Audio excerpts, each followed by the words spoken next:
As the election heats up, we take a closer look at some of the local candidates who are vying for this election season. Governor Rauner made a surprise visit to the college to sign an executive order. And Halloween is fast approaching. We give you some tips to keep your ghouls and goblins safe this All Hallows Eve. All that and more on this edition of Courier TV News.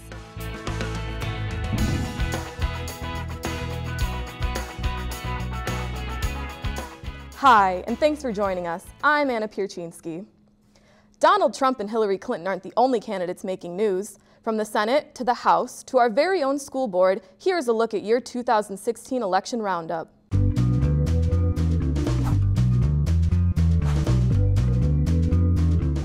From vice chair to state representative, David S. Olson has had one busy year.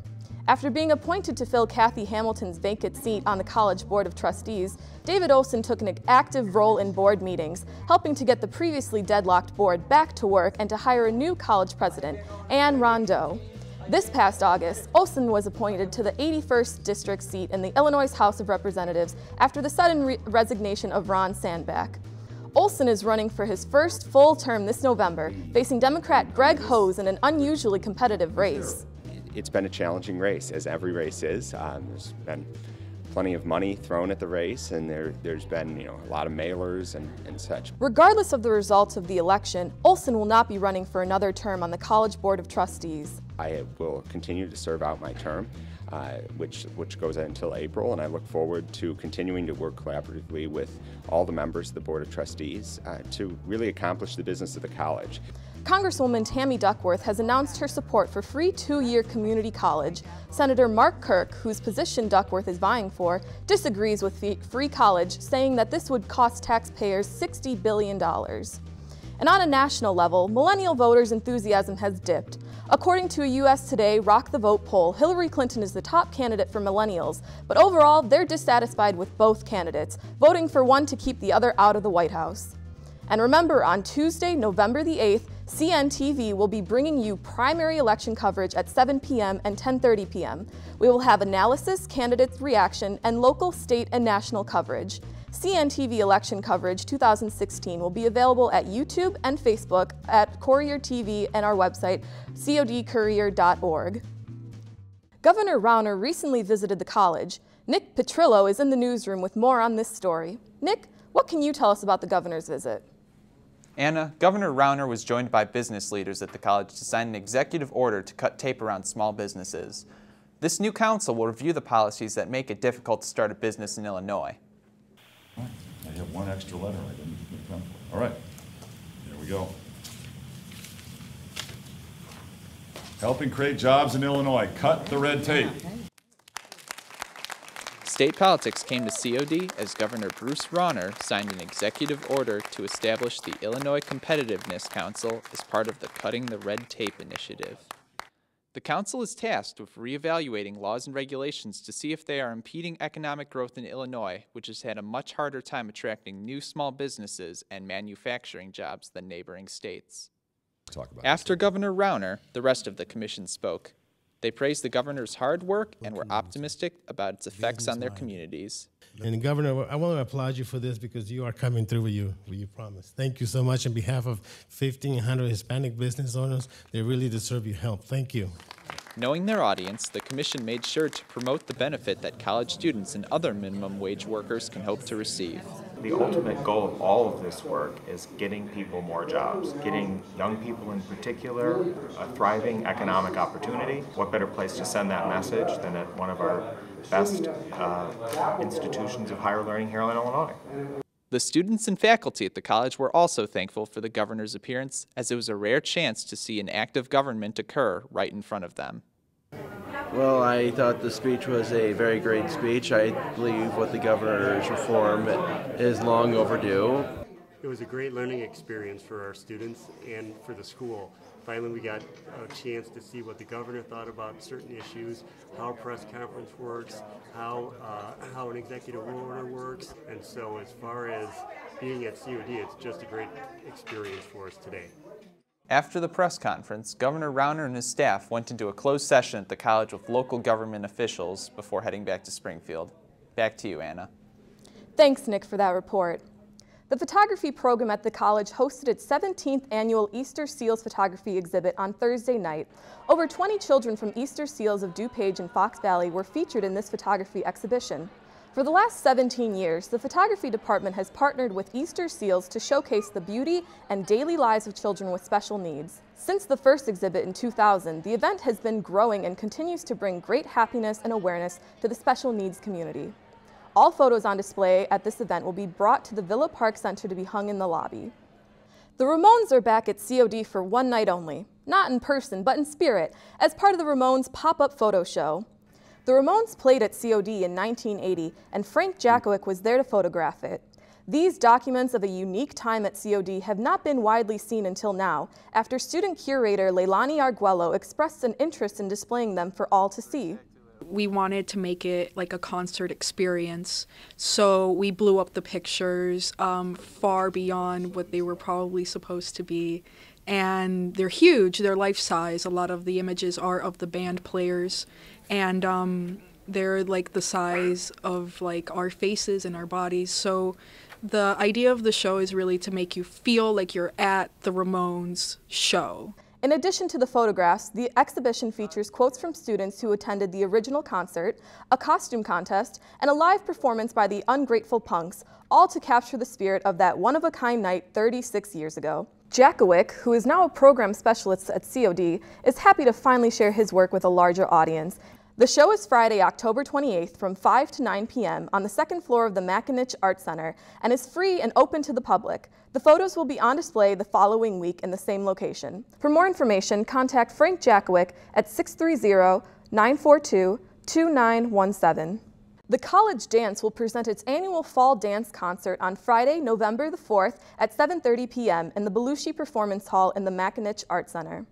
The concert will feature ballet, modern, jazz, and contemporary dance styles, and will be choreographed by dance faculty and performances by COD student dancers.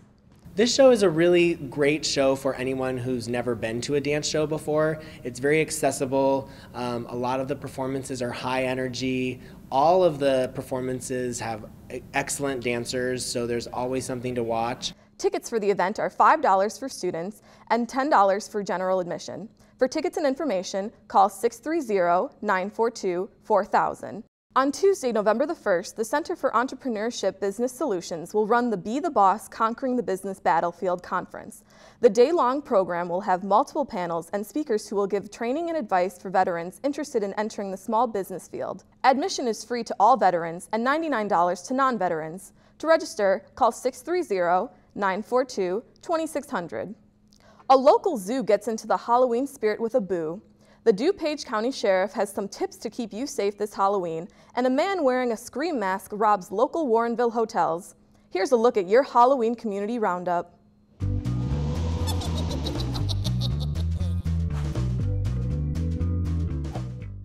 The Brookfield Zoo is once again hosting a weekend of fun activities called Boo at the Zoo. The events will run on October 29th and 30th and will contain a variety of events for the whole family, including pumpkin smashing, a haunted hayride, and a special presentation on the zoo's spookiest animals. For more information, go to czs.org/boo. And now for something that isn't spooky but flat out scary.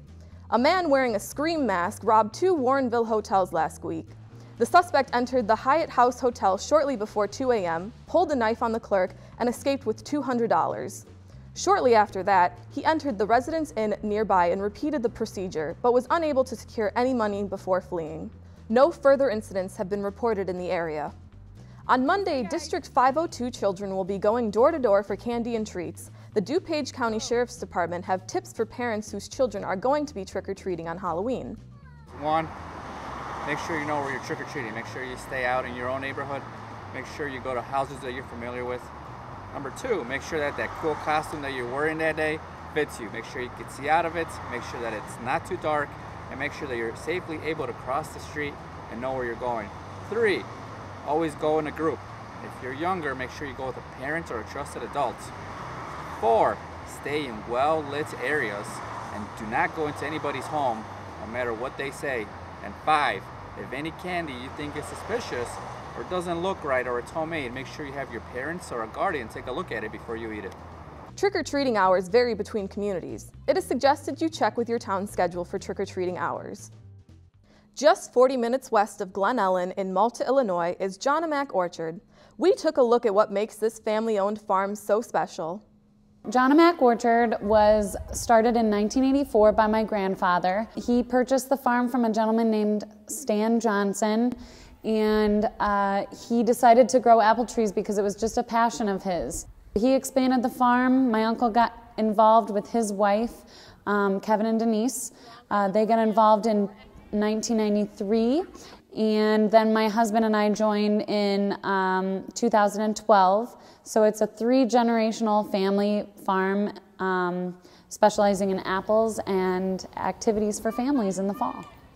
I would definitely say that we're a very popular fall destination, especially for families, because we have a lot of family activities that range in age groups from, you know, very small, like our barnyard play area and petting zoo, to a little older, like our apple cannons and our corn maze, to the adults, like our new wine and hard cider tasting room. I would say our most popular drink would have to be our apple cider. It's made right here on our farm, and it's made from a variety of different apples, both sweet and tart. There's no sugar, water, preservatives, or anything in there. It's just apples. So when you drink it, it tastes just like an apple with a straw in it. In our store and bakery, we have fresh baked pies, caramel apples, breads, but we're most known for our apple donuts. Those are fresh made every single day. One of the things that's unique about our corn maze is on Friday and Saturday nights in October, we actually haunt our corn maze. Yeah, that'll go on until October 29th, or the day right before Halloween. And in sports, with their season coming to a close, COD men's and women's cross-country teams are almost at the finish line, with just one regional meet left on October 29th at Moraine Valley Community College. The first-year coach, Daniel Woldelaisi, has said he's pleased with the team's overall performance.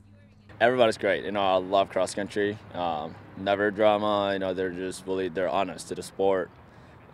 You know, I'll ask them for anything, they'll give it back. The teams have worked hard throughout the last few months, ending the season with COD women's ranking 17th in the country, while the men's is ranked 23rd. Sophomore wide receiver Darian Polion has had a stellar start to the 2016 season. He has quickly become a leader on the team and our athlete of the week.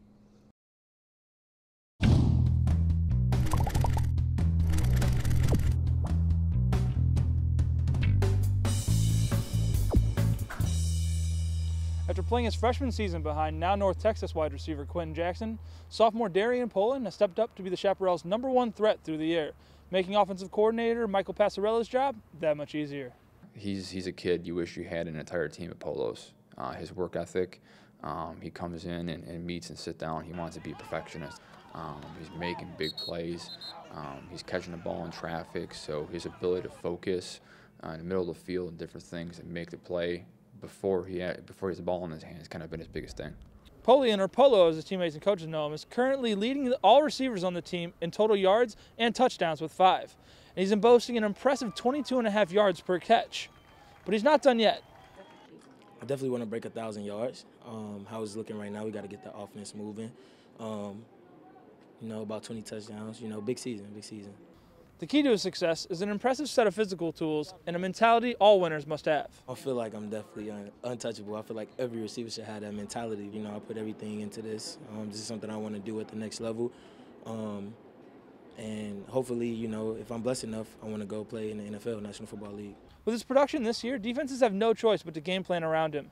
His constant threat through the air opens up plays for the running game and slot receivers, which plays a huge part in the team's insane 47% third down conversion rate that ranks 12th in the nation.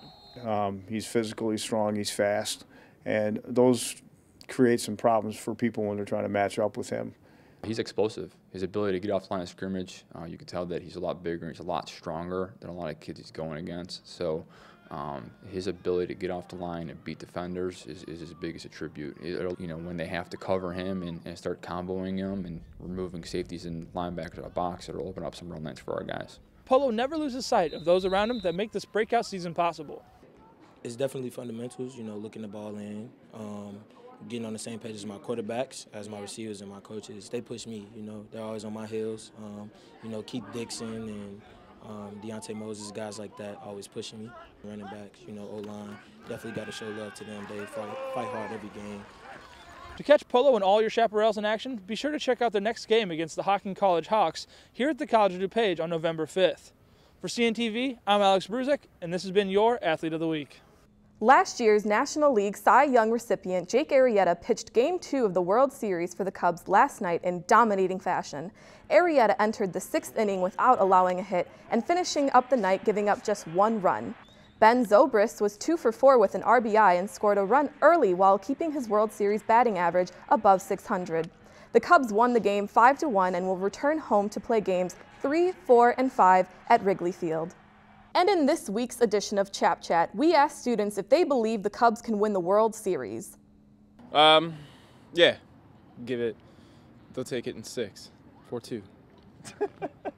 Yeah, pretty much. I think so because they've been winning so far, so yeah, go Cubs. Compared to 2015, I think the chances of them winning the World Series could be happening this year.